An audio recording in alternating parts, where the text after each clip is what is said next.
Sometimes what looks like a blessing is really a trap. If you don't check where a gift comes from, you might accept something meant to hurt you, not help you. In everyday life, we're taught to say thank you when someone gives us something. We smile and take it politely. But in the spirit world, not all gifts are what they seem to be. Today, I want to open your eyes because there are 5 types of gifts that might carry hidden curses. Quiet, harmful spiritual traps meant to enter your life. The enemy is good at hiding. He doesn't come with red horns and a pitchfork. He wraps himself in beauty, kindness, and generosity. Remember this truth. Lying is the weapon of darkness, and disguise is its cover. The devil doesn't just come through threats. He comes through gifts. He doesn't always break down your door. Sometimes he comes through your mailbox, your birthday party, your wedding, or your new home. If you don't spot it, you'll take a gift and unknowingly make a deal in the spirit.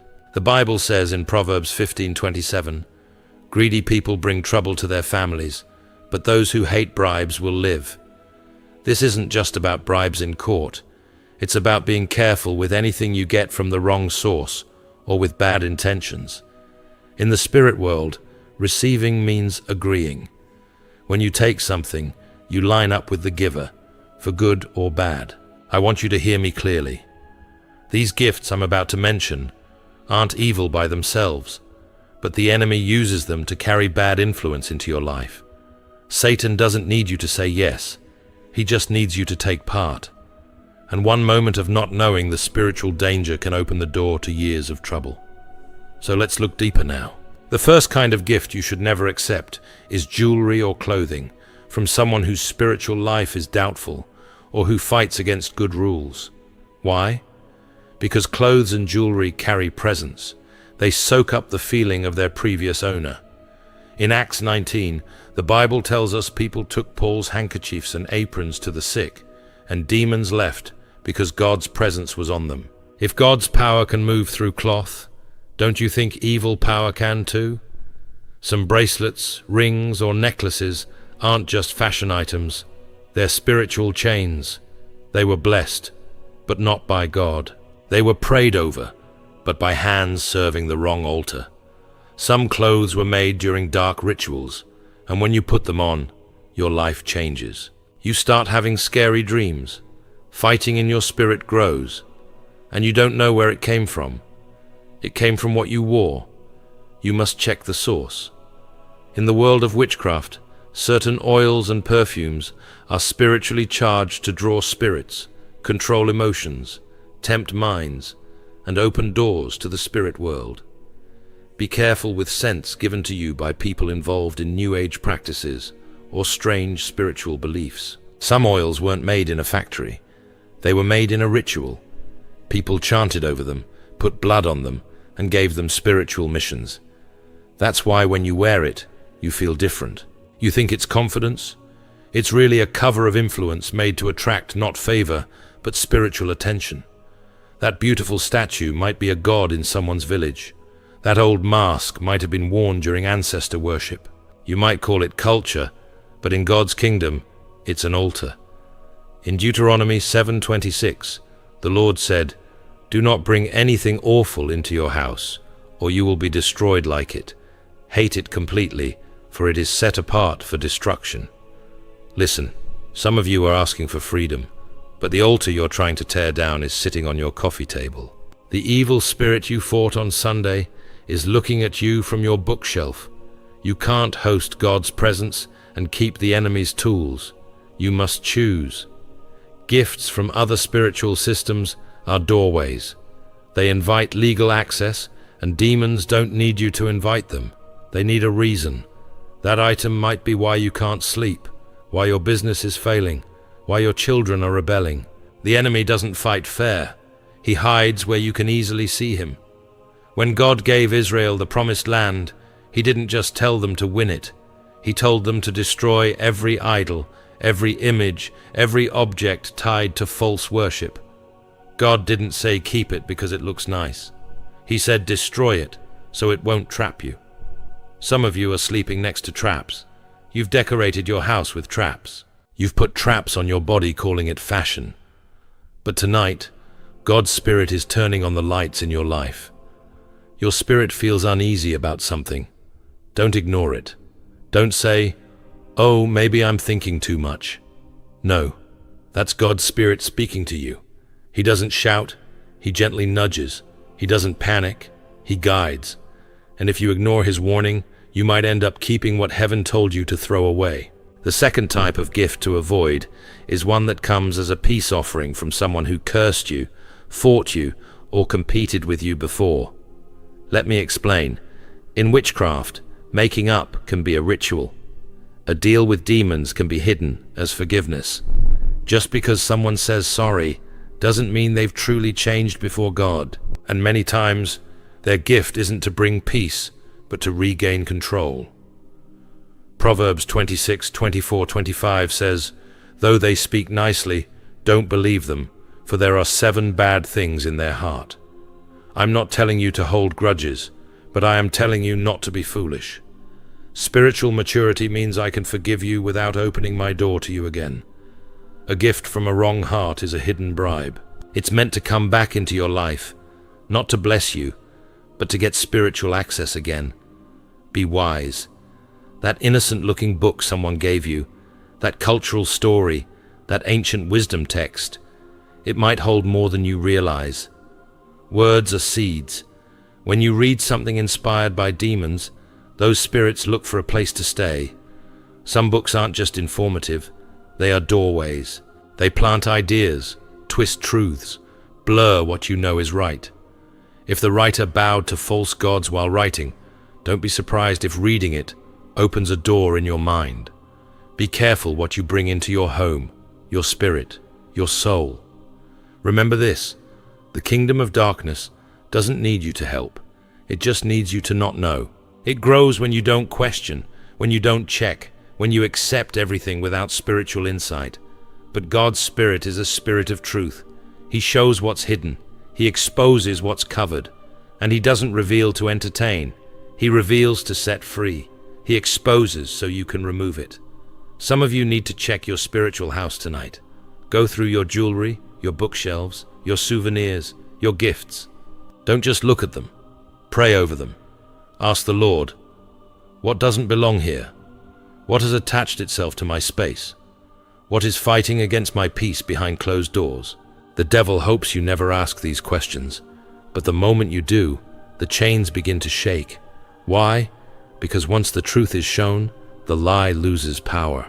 The third kind of gift you must reject is anything related to idols, statues, or strange art from foreign places, especially when you don't know where it came from. Some of you need to go home and clean house, not just physically, but spiritually. Go through your things with prayer.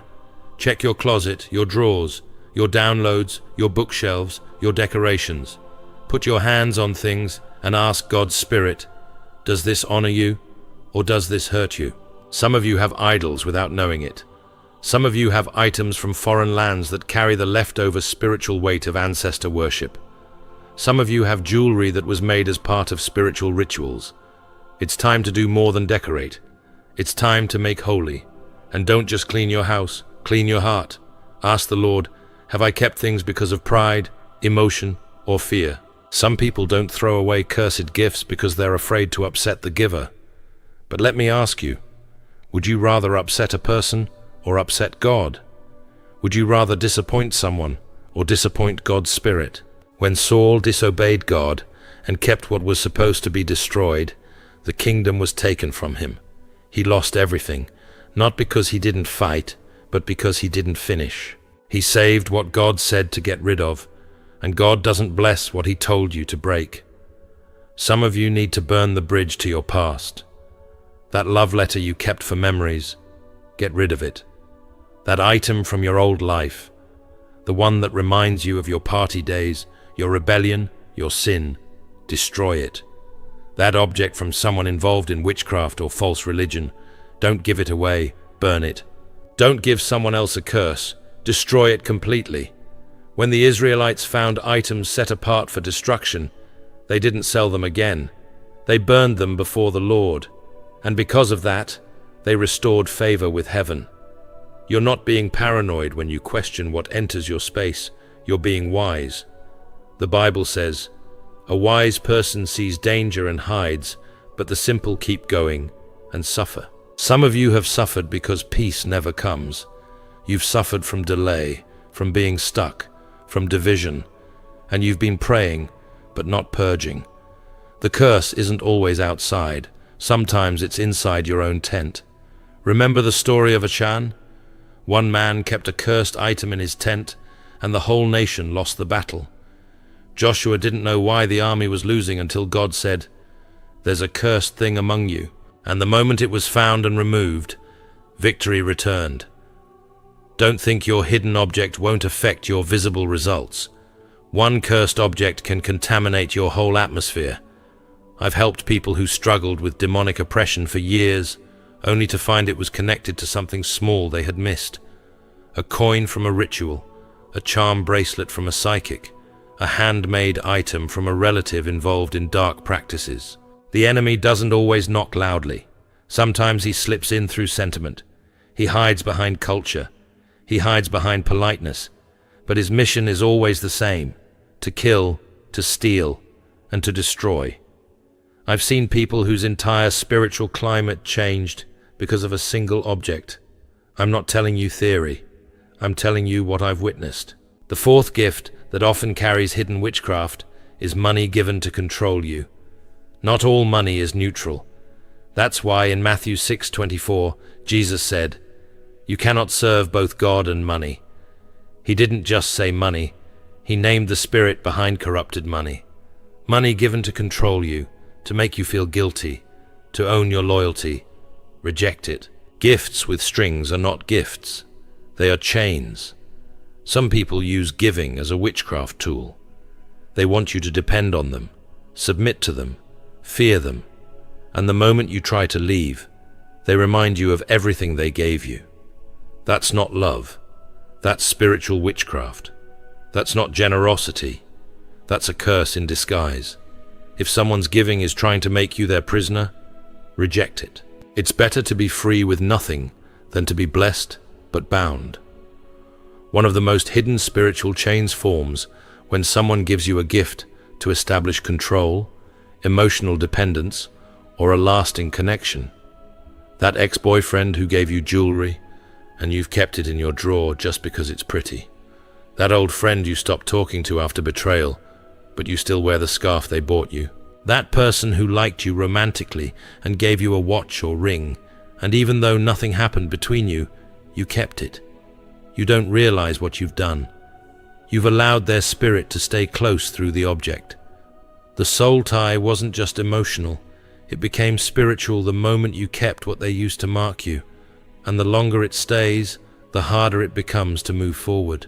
Some women can't connect to their God-chosen husband because they're still wearing jewelry from a fake one. Some men can't step into their purpose because they're still keeping a gift from a Delilah. You must understand, gifts are spiritual anchors. They hold things in place, and until you uproot them, your future cannot fully appear. Some people are constantly watched in the spirit. Why? Because a spiritual doorway was opened through a gift. The enemy is tracking your progress. He knows where you go, how you think, when to attack. Not because you're careless, but because you brought in a device. Some gifts are actually spiritual surveillance tools. You call it decoration. The devil calls it a door. You call it sentiment. He calls it a spy. He watches through that item. He studies your behavior. And when the timing is right, he launches an attack against you. That's why Paul warned the Galatians, "Who has cast a spell on you?" That's a strong word, spell, not because they drank poison or bowed to an idol, but because they accepted influence from the wrong source. And in the spiritual realm, influence often passes through gifts, words, and symbols. The witchcraft didn't come through violence. It came through subtlety. And that's how the enemy moves. He doesn't need a storm. He just needs a seed.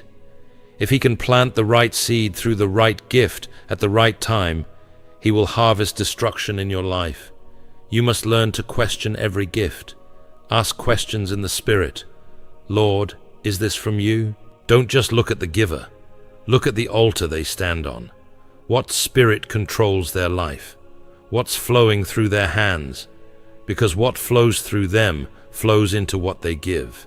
When someone gives you something, their spirit comes attached to that seed. That's why Paul laid hands carefully. That's why the apostles warned, don't suddenly lay hands on anyone. Don't be quick to embrace what hasn't been tested, because the transfer is real. Lastly, the fifth gift you must never receive is anything given during a major life change by someone who is jealous or spiritually compromised.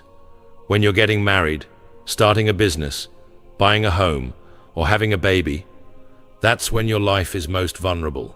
That's when people come to celebrate with you, but some of their hearts are full of bitterness and curses. Not every wedding gift is a blessing. Not every baby gift is innocent. Some people don't celebrate you, they sabotage you, and they do it with a smile in a wrapped box. Do you know why the wise men brought gold, frankincense, and myrrh to Jesus? Because gifts seal seasons. Gifts speak spiritually. Gifts are prophetic transactions, and Satan copies that. The wrong gift at a major moment can delay your destiny. That's why you must pray over every gift. You must ask God's Spirit for insight. You must cover your home with Jesus' protection and break every attachment that comes with the hands that gave it. Don't live assuming everyone means well. Jesus said, "Be wise as serpents and harmless as doves." That means I can be kind, but I am not foolish. I can be loving, but I am not blind. I don't receive gifts without prayer. I don't keep items without spiritual insight. I don't honor people above God's Spirit. If He says don't keep it, I don't keep it. If He says return it, I return it. Because it's not about the object, it's about the spirit attached to it. The enemy also sends cursed gifts to distract your focus. He will send you a gift that consumes your time, shifts your attention, or stirs your flesh, all to interrupt your dedication to God. That blessing that arrived just as you were about to start fasting. That new opportunity that came right when you committed to deeper prayer. That surprise door that looks like favor, but is pulling you back into worldly patterns. That's not just coincidence. It's witchcraft wrapped in convenience. If it pulls you away from God, it's not a gift. It's a curse in disguise. It's time to sharpen your spiritual insight. You cannot afford to accept every package with a smile and a thank you while ignoring what your spirit is whispering. Discernment is your survival tool in this generation. If your spirit feels uneasy about something, don't dismiss it. Spiritual maturity isn't just about how much scripture you quote. It's about how quickly you obey the whispers of God's Spirit. It's about how alert you are when something looks right but doesn't feel right. That feeling of unrest when you receive a certain item. That sudden heaviness after bringing something into your home. That change in your prayer life after receiving a particular gift. Don't ignore it. Those aren't random feelings. They are spiritual alerts. You need to understand that some people are assigned by the enemy to deliver the gift. They aren't the creators of the curse, but they are the delivery system. Just like UPS or FedEx brings a package from someone else, there are people the enemy uses to deliver his plan into your life. People who don't even realize they are being used. It could be someone who loves you, someone who thinks they're helping, but the item they're carrying was started on an evil altar. And when you accept it, you don't just receive the object, you accept the package in the realm of the Spirit. This is why you must make your space holy. You must make your home, your mind, your spirit, your relationships closed to demonic entry points. There are some gifts you must return. Others you must destroy. Some you must burn. Some you must cover with Jesus' protection. Because not every gift is safe. Not every token is neutral. And not every giver is clean. There are times when God will test you, not with lack, but with discernment. He'll allow you to be presented with something that looks appealing, just to see if you can see beneath the surface. Can you say no to what looks like a blessing because you sense it carries contamination? Can you walk away from what's shining if it smells like compromise in your spirit? That's where true spiritual strength is built, not on the public stage, but in the private decisions. There's a reason some of you felt peace leave your home after that birthday. There's a reason you haven't slept well since that engagement party. There's a reason your prayer life fell apart after you accepted that necklace. Don't ignore God's Spirit's warnings. Don't brush off His nudge. Don't be so polite that you keep poison on your shelf. Some of you need to go through your house and examine every gift. Ask God's Spirit, was this sent by you or was this planted by the enemy? Some of you need to break agreements made by receiving those items. Cancel every demonic deal. Renounce every spiritual transaction. Put your hands on it and say, in Jesus' name, every curse attached to this gift is broken. Every spirit hiding in this object, leave now. This house belongs to God's kingdom. And if God's Spirit tells you to throw it out, don't wait. Obedience is your protection. I declare over your life today that every hidden curse is being uncovered. Every demonic gift is being exposed. Every witchcraft assignment is cancelled. And your house shall be a house of peace, power, purity, and presence. The enemy's plans are being reversed. You will walk with spiritual insight. You will move with spiritual intelligence. You will not be deceived, manipulated, or cursed by gifts meant to harm you. You are protected. You are guarded. You are victorious, not because of what you accept, but because of what you reject in wisdom and by the living God's Spirit. This is not superstition. It is spiritual warfare. This is not fear. It is wisdom. The enemy will always disguise the curse as a blessing, but the wise see beneath the surface. You are not called to be gullible. You are called to be guarded by glory. So rise up, clean your space, make your environment holy, and above all, never again accept a gift without the Spirit's permission. Because in this hour, what you allow in your hands can either bless your household or bind it. Let every gift you receive go through the filter of prayer, the fire of discernment, and the covering of the blood, because only what is blessed has the right to remain.